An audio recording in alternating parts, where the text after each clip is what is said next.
Tonight, union employees on strike are repaying a business that's had their back. A shuttle brought Premier Midwest beer and beverage employees to Underwood Bar in Dundee.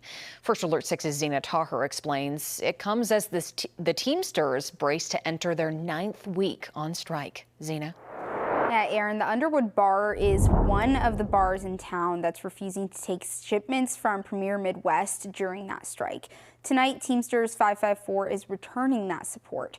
Earlier this week, I told you about the striking delivery drivers who say Premier Midwest's new ownership is trying to cut their wages and benefits. Premier Midwest previously told us the union's criticism, quote, ignores the major declines the beer industry has experienced. Tonight, as union members gather at Underwood Bar, they're being joined by politicians, members of the Omaha Firefighters Union, and other unions local to the city.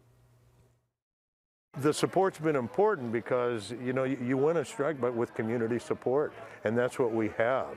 We have had such an outpouring of support. It's, you know, we're all kind of, you know, flabbergasted.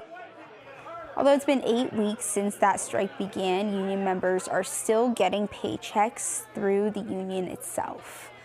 Leadership wants to see more support for their efforts through boycotts against products Premier Midwest distributes. Those include Miller Lite, Coors Light, Blue Moon, and a lot of other very popular drinks. Premier Midwest previously told First Alert 6 they want the work stoppage to be resolved as soon as possible, saying, quote, no one wins in a strike. In the studio, Zena Taher, First Alert 6. Zena, thank you.